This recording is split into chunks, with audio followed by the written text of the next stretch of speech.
오늘 요한복음 13장 36절 한 번 더 봉독하도록 합니다. 시몬 베드로가 이르되 주여 어디로 가시나이까? 예수께서 대답하시되 내가 가는 곳에 네가 지금은 따라올 수가 없으나 후에는 따라오리라. 아멘. 이 표현은 아주 유명한 표현으로 폴란드의 영화로도 상영이 된 작품이기도 합니다. 이른바 Quo Vadis Domine, 번역하면 주여 어디로 가시나이까? 다시 번역하면 어디로 가시나이까 주여. 이것이 뭐다? Quo Vadis Domine입니다. 헬리크 생케비치라는 작가가 이 소설을 1900년 초반에 소설로 먼저 냈고 이것이 영화화되어서 굉장히 많은 분들에게 감동을 준 이른바 코바디스로 알려진 작품입니다. 그야말로 우리말로 번역하면 뭐다? 주여 어디로 가시나이까? 저도 이 작품이 한국 상영관에서도 이렇게 유입이 되어서 많은 사람들이 볼 때 의미를 잘 모르고 본 일이 있었고요. TV로도 성탄 특집으로도 두세 번 정도 본 일이 있습니다. 자, 우리는 이 질문을 또한 우리도 본문의 시몬 베드로처럼 해야 할 것입니다. 주여 어디로 가시나이까? 또한 생각할 것은 나는 어디로 가고 있는가? 자, 그럼 세 가지로 오늘 본문을 나누어서 정돈합니다. 첫 번째, 주여 어디로 가시나이까? 주는 어디로 가시는가? 첫 번째, 주는 어디로 가시는가? 두 번째, 후에는 따라오라. 후에는 따라오라. 세 번째, 가장 소중한 순간, 가장 소중한 순간, 이렇게 주여 어디로 가시나이까? 두 번째, 후에는 따라오리라. 세 번째, 가장 소중한 순간. 이렇게 제목을 정해서 본문의 말씀 한 절을 설명하도록 하겠습니다. 본문 말씀은 그야말로 유명한 말씀입니다. 왜냐하면 소설로도 나왔고 영화로도 나왔으니까. 한 귀절에서 소설도 나오고 영화도 나왔다면 이 귀절이 가지고 있는, 내포하고 있는 또는 함의하고 있는, 함축하고 있는 뭔가 전해주려고 하는 이야기는 굉장히 중요한 이야기일 수 있기 때문입니다. 그러면 여러분들은 이 말씀을 한번 해석을 해 보십시오. 주여 어디로 가시나이까?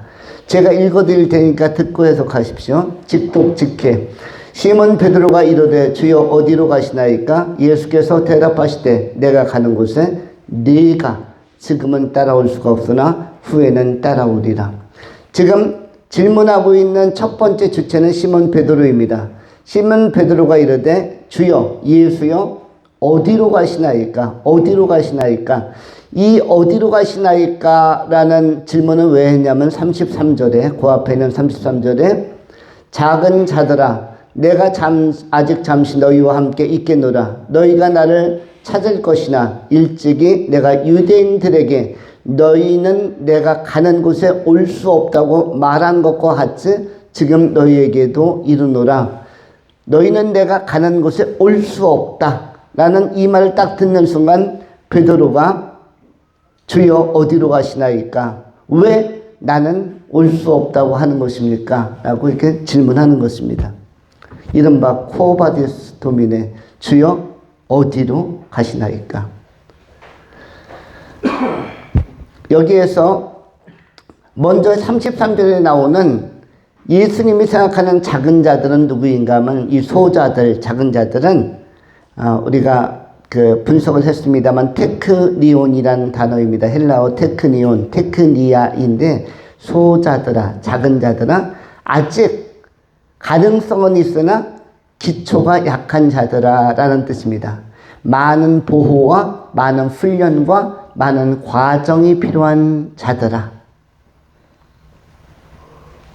우리 하나가 이제 돌을 지나서 사람의 모양을 가지고 사람의 모양과 형상을 드러내고 있습니다. 돌이 되기 전까지는 인형인지 아가인지 구별이 안 되었으나 이제 돌을 지나면서 사람의 형체, 그리고 지금 한두 마디 언어도 엄마라든지 뭐 아빠에 도전하고 있는 것으로 알고 있습니다. 한두 마디를 하면서 이제는 요즘에 아주 충격적인 사실, 어린이집 유아분지 영아분지에도 요즘 출석을 하고 있다. 요즘 가서 어린이집 생활을 적응하고 있다는 아주 신선한, 상상하기 어려운, 엊그제 아가였는데 요즘 나가서 사람의 역할로 사회 활동을 하고 있다. 이것도 아주 저한테는 놀라움이었습니다. 자, 우리가 오늘 본문의 주여 어디로 가시나이까라고 베드로가 이렇게 질문했는데, 우리의 인생은 어디로 가는가? 결국 엔딩, 우리가 최종적으로는 어느 지역에, 어느 세계에 들어가려고 살고 있는가를 생각해 보아야 할 것입니다. 소자들, 아주 어린 자들은 앞으로 넘어야 할 산이 많은 것입니다. 인생은 살아보면 만만하다, 만만치 않다. 인생은 살아보면 만만치 않다. 넘어야 할 고비가 많다. 고비를 넘어서 마치 어떤 산맥을 등정한 것과 같습니다. 등산은 영성에 약간의 유익이 있다고 합니다. 왜냐하면 등산은 아무리 단순해 보이는 산도 크고 작은 산을 많이 넘어야만 합니다. 크고 작은 언덕을 다 올라갔다고 생각하는 순간 또 내려가는 게 내려오고요. 다시 올라가야 되고 내려가야 되고, 정상까지 가는 길은 결코 쉽지 않습니다. 정상, 영어로 피너클이라는 단어가 있죠. 정상, 최고점까지 가는 이 피너클의 과정은 쉽지가 않습니다. 우리는 노래 가운데도 저 높은 곳을 향하여, 찬송가에도 나오고 일반 대중가요에도 저 높은 곳을 향하여 라는 노래가 있습니다. 이영화라는 가수가 있었습니다. 이 가수가 대중가요의 가수인데 저 높은 곳을 향하여를 불렀습니다. 저는 이분이 아마 신앙 좋은 크리스찬으로 알고 있습니다. 저 높은 곳을 향하여, 이것을 대중가요 음반으로 내서 국제 콩쿠르에서도 불렀어요. 담대하다. 크리스찬들이 자기가 크리스찬이라는 사실을 숨기고 활동하는 경우가 많은데, 이분은 대놓고 이 곡을 발표했습니다. 그런데 찬송가에도 이런 것이 많이 나오죠. 저 높은 곳을 향하여 날마다 나아갑니다. 빛나고 높은 보좌와, 이런 찬양들도 있습니다.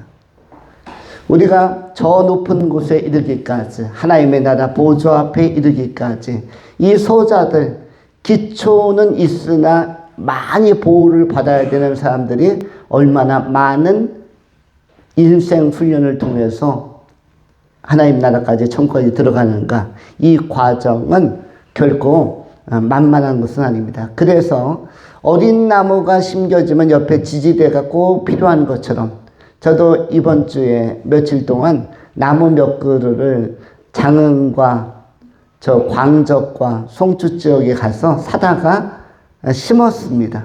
사철나무도 심었고, 의정부 고산동 가서 탱자나무도 10그루 사다가 사와서 심었고, 그 다음에 오늘도 오후 예배 마치고 나면 또 가서 몇몇 개의 나무와 꽃들을 사오려는 계획을 가지고 있습니다. 그런데 이 나무들이 딱 세워지면은 처음에 뿌리가 흙하고 이렇게 탄탄하게 이렇게 연합되어 있지 못하기 때문에 옆에 지지대를 꼭 세워서 비가 오는, 바람이 오는 것을 막아줘야만 합니다. 우리 일생에서도 그런 측면에서 하나님의 절대 보호가 필요하고, 그리고 공동체 안에서 서로가 서로를 지탱해 주면서 우리가 이번 인생을 풀어가야 할 것입니다. 우리가 사람을 인간이라고 할 때 보통 에덴 동산에서 있는 하와와 아담이 등대고 있는 것, 서로를 의지하고 있는 것을 보면서 사람 인자를 만들었다고 합니다. 한문은 상형문자이죠. 상형문자라는 것은 실제 물체를 보면서 이미지를 압축해서 만든 것이 한문인데, 그래서 한문을 잘 하려면 상상력이 좋아야만 합니다. 인간할 때 두 사람이 등을 맞대고 균형, 밸런스를 잡고 있는 것, 이것으로 사람 인자를 만들었는데, 인생을 사는 데는 두 사람만 뜻이 맞고 의기투합해도 인생은 살 수 있습니다. 좋은 친구 한 명만 있어도, 좋은 배우자 한 명만 있어도, 좋은 자녀 한 명만 있어도, 좋은 동역자 한 명만 있어도 인간은 인생을 살 수가 있지만 천국 가는 데는 두 사람 가지고 부족합니다.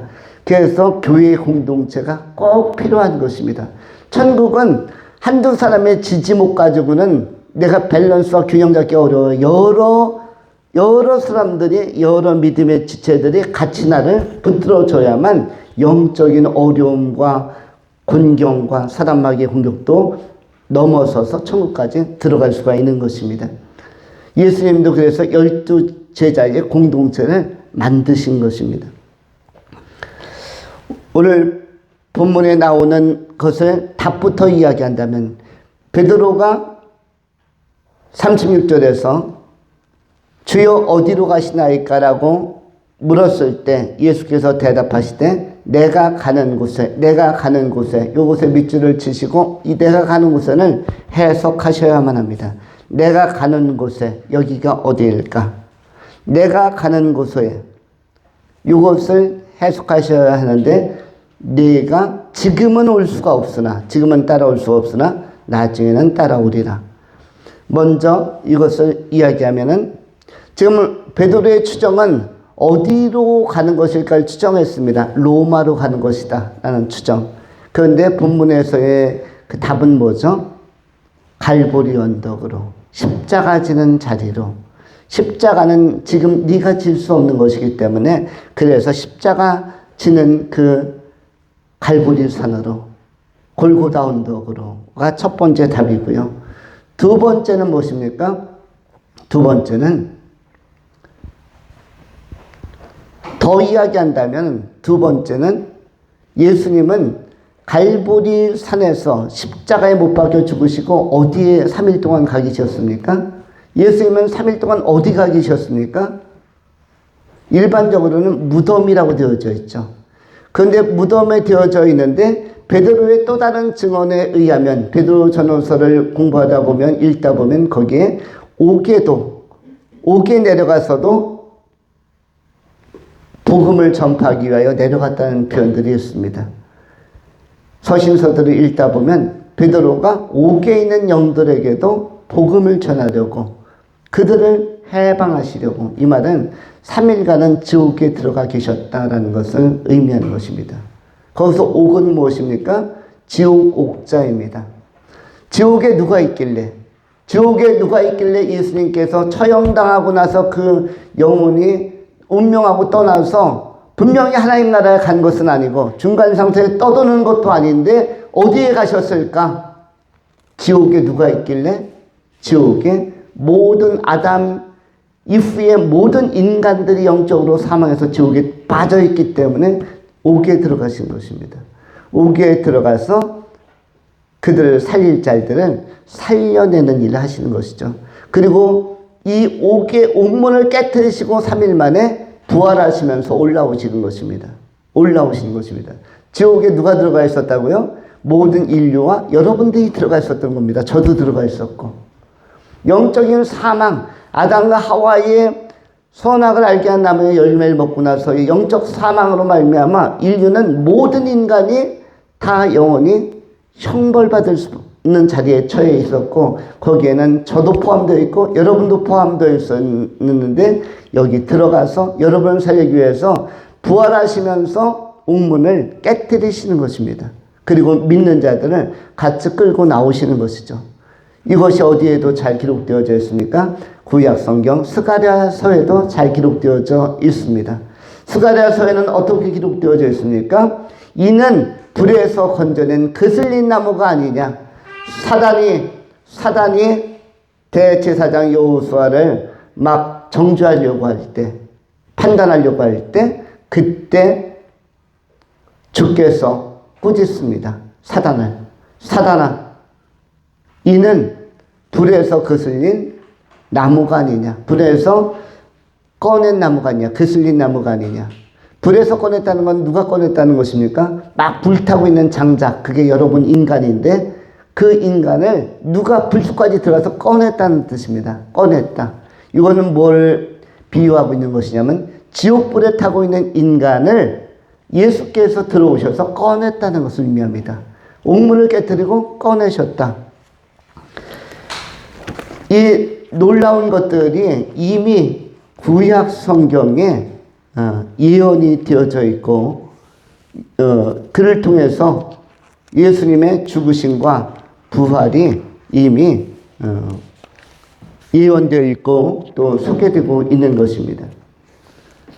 예수님께서 우리를 건지시고자 하는데 이 건지시고자 하는 예수님의 활동을 한 가지 읽어드리겠습니다. 스가랴서 3장입니다. 대제사장 여호수아는 여호와의 천사 앞에 섰고 사탄은 그의 오른쪽에 서서 그를 대적하는 것을 여호와께서 내게 보이시니라. 여호와께서 사탄에게 이르시되 사탄아 여호와께서 너를 책망하노라. 예루살렘을 택한 여호와께서 너를 책망하노라. 이는 불에서 꺼낸 거슬린 나무가 아니냐 하실 때에 여호수아가 더러운 옷을 입고 천사 앞에 서 있는지라. 여기에서 2절에 나오죠. 여호와께서 사단에게 이르시되 사단아 여호와께서 너를 책망하노라. 예루살렘을 택한 여호와께서, 예루살렘은 누구입니까? 믿는 자들, 성도들을 택한, 교회를 택한 여호와께서 너를, 사탄을 책망하노라. 이는 불에서 꺼낸 거슬린 나무가 아니냐. 이 표현을 꼭 기억하셔야 됩니다. 구약 성경에서 우리 인간을 뭐라고 표현하고 있다? 불에서 꺼낸 거슬린 나무. 나는 누구인가? 불에서 꺼내진 거슬린 나무가 바로 여러분입니다. 그런데 불에서 꺼낸 거슬린 나무, 왜 거슬렸다는 게 뭐예요? 거의 탔다는 거예요. 타고 있었다. 다 탄 건 아니나 타고 있었다. 거슬렸다. 그건 뭐냐면 우리가 죄와 사망으로 거반 죽었다라는 것이에요. 죽은 나를 누군가 그 불구덩이를 헤집고 들어가서 꺼냈다는 것입니다. 꺼냈다. 그리고 4절에 여호와께서 자기 앞에 선 자들에게 명령하사 그 더러운 옷을 벗기라 하시고 또 여호수아에게 이르시되 내가 네 죄악을 제거하였으니 네게 아름다운 옷을 입히리라.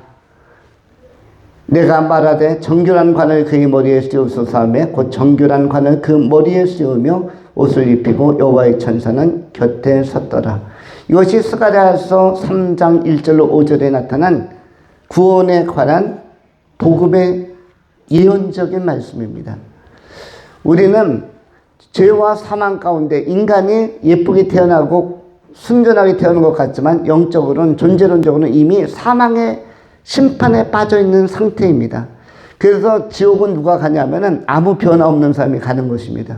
태어나서 거기가 지옥인데, 거기가 불에 타는 자리인데 그 자리에서 태어나서 세상에 취해서 살다가 아무 변화를 주지 않고, 생명의 변화를 주지 않고 끝나면은 지옥에 가는 것입니다. 그러면 예수 믿는 사람은 누군가 하면은 변화를 주는 사람이에요. 예수를 영접하고 복음을 받아들이고, 그렇구나, 나를 위하여 누군가가 불에 들어가서 헌신적으로 끄집어내는 일을 했구나. 이건 뭐냐면 누군가가 나를 위해서 대신 죽었구나. 지옥에 있는 나를 찾으러 예수께서 십자가에서 피 흘려 죽으시고 나를 찾으러 오셨구나. 그리고 부활하면서 나를 안고 끌어내서 올라왔구나. 어디로? 생명의 세계로. 어디로? 존재론적으로 천국으로 끌고 올라왔구나. 예수 믿고 거듭났다는 것은 주께서 나를 안고, 불에 타고 있는 나를 안고 그 불을 끄면서 올라오는 것을 갖다가 우리가 성령으로 거듭났다, 이렇게 이야기하는 것입니다. 그리고 거슬린 그 나무를 다듬어가는 과정을 신학적으로는 성화의 과정, 나를 온전케 다듬어가는 과정, 성숙의 과정이라고 이야기하는 것입니다. 주님은 우리를 어디로 이끌시려고 하는가? 주님은 첫 번째는 갈보리산 십자가 지러 골고다 언덕으로 가셨지만 두 번째는 천국으로 나를 이끌기 위하여 인도하고 계시는 것입니다. 주님은 천국으로 우리를 인도하시고 계시기 때문에 결국은 베드로에게도 지금은 내가 십자가도 이해하지 못하고 십자가도 질 수 없고 아직은 소자 상태, 아직은 테크니온의 상태이기 때문에 할 수 없지만 나중에는 복음도 깨닫고 너도 십자가를 질 것이며 결국 천국까지 들어올 것이다. 나중에는 따라오리라. 이렇게 이야기하고 있는 것입니다. 베드로의 길이 바로 여러분의 길이고 저의 길입니다. 남은 생에 복음의 은혜 안에서 하나님의 도움을 받으면서 복음 있는 자의 특별한 변화들을 체험하면서 기쁨으로 살아가실 수 있기를 축원합니다. 두 번째, 후회는 따라오리라. 작은 자들의 상태 속에서는 아직 이해력이 부족하기 때문에 인생 이해나 인간 이해, 하나님 이해, 신적 이해 또는 천국 이해가 안 되기 때문에 그렇기 때문에 지금은 너희가 따라올 수 없다라고 얘기하는 것이죠. 그러나 성숙한 그 후에는 복음을 깨닫게 되는 후에는 따라오리라라고 예수님께서 말씀하십니다.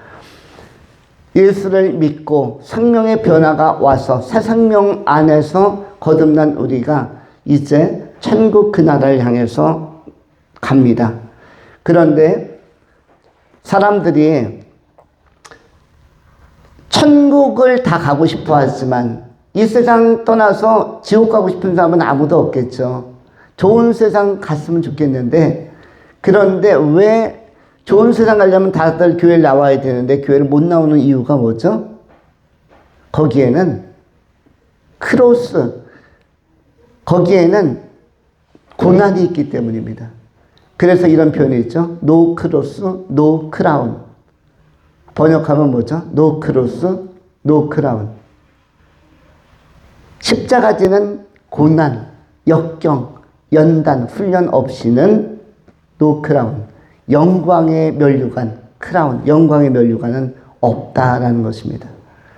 아까 스가랴서 3장 5절에 하나님께서 더러운 옷은 뭐냐면 죄의 옷을 벗기고 정결한 옷, 깨끗한 옷을 입히라 했는데 정결한 옷은 그래서 옷은 행실을 의미합니다. 성경에서는 행실을 옷으로 비유하고 있어요. 요한계시록이나 구약성경 스가랴서나 옷이 바로 뭐다? 행실입니다. 행위. 그런데 여호수아는 그 당시에 대제사장이니까 나름대로 당대에 객관적으로 보기에는 사람들의 평가에 의해서는 가장 거룩한 자였으나 하나님의 주관적인 안목으로 볼 땐 그래도 더러운 것입니다. 여러분 목사님, 장로님, 선교사님 이런 분들 있죠? 이런 분들도 또는 뭐 권사님, 집사님 다 있죠? 그런데 객관적으로는 상대적으로는 세상 사람들보다 거룩하고 더 정결하지만 주관적으로 하나님 보시기에는 뭐뭐하다? 더럽고 추하다라는 것입니다. 여러분의 손바닥을 한번 보십시오. 손바닥. 발바닥 보실 수 있는 분은 발바닥도 한번 들여다보시고 지금 손바닥 보시면 깨끗합니까? 깨끗하지 않습니까? 깨끗해요. 근데 현미경으로 객관적으로 보면 깨끗한데 주관적으로 현미경으로 들여다보면 여기 대장균서부터 많은 균들이 디글디글할까요? 하나도 없을까요? 디글디글합니다. 여러분 치아 이해해보세요. 이해해보시면 이 다 양치질 하고 오셨죠? 그러면은 객관적으로는 상대방의 이를 확인해보세요. 깨끗한지 더러운지. 이해하면은 깨끗할 겁니다. 그런데 주관적으로 섬세한 고도의 전자현미경을 들여다보면 여러분의 이 안에 혀 안에 엄청난 세균들이 지금 디글디글 바글바글 할 겁니다. 구더기가 바글바글 하는 것보다 더 많은 세균들이 지금 활발하게 여러분의 이빨 틈새에서 혓바닥 돌기 사이에서 굉장히 많이 활동할 것입니다. 이와 같이 객관적으로 상대적으로 세상 사람보다 깨끗한 것은 맞지만 주관적으로 하나님의 섬세하고 완벽한 시각에서 볼 때는 역시 더러울 수 있다라는 것을 기억할 필요가 있습니다. 그래서 세상 사람들보다 추하고 죄가 있다는 뜻이 아니라 하나님 보시기에 절대적인 존재로 섰을 때, 하나님 앞에 단독자로 섰을 때 우리는 죄인이다. 이런 뜻을 의미하는 것입니다. 그런데 그러한 우리를, 그 죄를 해결해 주시는 것이 무엇이다? 십자가에 달리신 예수 그리스도의 보혈이다. 아까 옥에 가서 핏값을 지불하고 우리 인간의 죄를 깨끗하게 씻어주는 것입니다. 그러한 우리가 예수 믿고 인생을 살다 보면 뭐가 있냐면 크로스, 이 쉽지 않은, 만만치 않은 자기를 부인하고 자기 십자가를 져야 하는 과정들이 있습니다. 자아와의 싸움도 있고 또 우선순위의 싸움도 있고 세상과의 우선순위의 싸움도 있고 이런 갈등과 힘겨움과 버거움이 있을 수 있는데, 이것을 또 세상 사람으로서의 평판, 예수 믿는 사람들하고 세상 사람들이 우대해주고 그리고 칭송하고 찬사하는 것이 아니라 교회 다니는 사람들에 대한 비화나 내지는 또 평가절하가 오늘날 있을 수 있는 시대. 물론 그거 영적 배우는 막이 있지만은 그러나 현상적으로는 그런 것이 있을 수 있기 때문에 그 모욕과 수치감을 극복하면서 가는 것 자체가 바로 십자가 지는 과정이라는 것입니다. 이걸 견뎌내는 것. 그런데 이걸 다 견뎌내는 사람들에게는 뭐가 있다? 크라운, 영광의 면류관, 승리의 면류관, 영원한 생명이 주어지고 천국의 영광이 뒤따라 오는 것입니다. 그래서 후에는 너도 그러한 길을 걸어올 수 있다. 그리고 천국에 들어올 수 있다라는 것을 의미하는 것입니다. 지상을 살아가면서 우리들이 한 가지 해야 될 것은 기도하는 것을 지금부터 진지하게 해야 합니다. 왜 그러냐면 여러분들에게는 지금 자산이나 그 재고나 물량이 많습니다. 여러분에게는 후원자나 지원군이 많아요. 신앙생활에서는 더욱더 그렇습니다. 여러분들은 지금 은행에 가면 잔고가 많습니다. 여러분이 적금 들어놓은 거 500억 정도, 어떤 사람은 5천억, 어떤 사람은 5조억, 어떤 사람은 50조 정도. 여러분은 자산이 많아요. 그런데 은행에 가서 내 통장도 있고 내 카드도 있는데 내가 이거 10억 꺼내주세요. 말 안 하면 평생 동안 한 번도 못 쓰고 끝날 수가 있습니다. 말을 해야만 하는 것이에요. 여러분 돈 많이 지갑 가지고 택시를 불렀어요. 택시 탔어요. 근데 여러분이 목적지를 이야기하지 않으면 차는 움직이질 않습니다. 내가 지금 운전기사에게 줄 수 있는 돈 300만 원 현금으로 가지고 있어요. 난 어디든 갈 수 있어요. 부산도 택시 타고 300만 원이면 충분히 갈 수가 있고 어디든 갈 수가 있는데 여러분이 목적지를 이야기를 안 해요. 말을 안 합니다. 응지영부를 갈 건지 아니면 서울 강남 역삼동을 갈 건지 아니면 안양시를 갈 건지 말을 해줘야, 인천공항을 갈지 말을 해야만 이것이 유효하게 움직일 수 있는데 활용이 되지 않는 것입니다.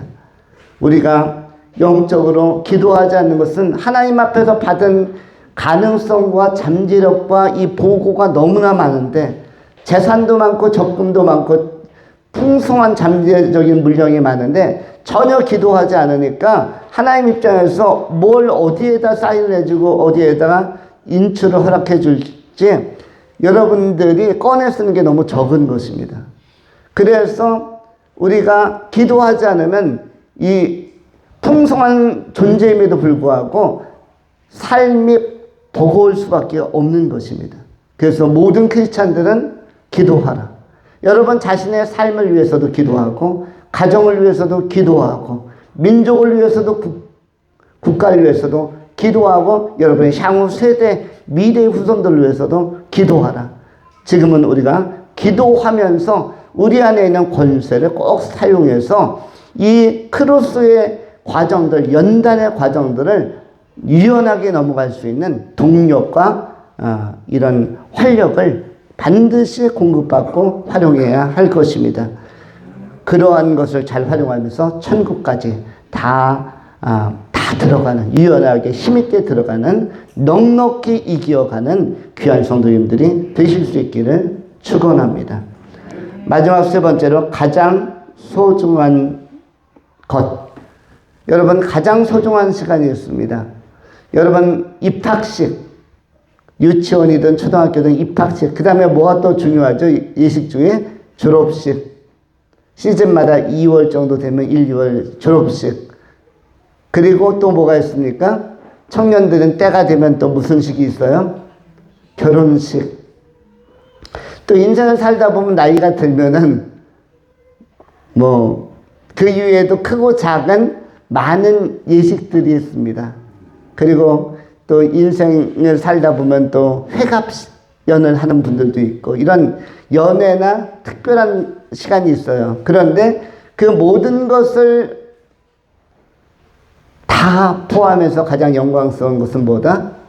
천국에 들어가는 그런 천국에 들어가는 입국식이라고 할까요? 그 순간이 제일 영광스러운 순간입니다. 그래서 가장 소중한 시간, 그 다음에 가장 소중한 책이 있죠. 가장 소중한 책이 있는데 그것은 뭐냐면 성경책 속에서도 기록되어진 아주 중요한 책이 있는데 그 책이 뭐냐? 생명책입니다. 요한계시록 21장 27절에 성경은 생명책이란 단어를 사용하고 있습니다. 이 생명책에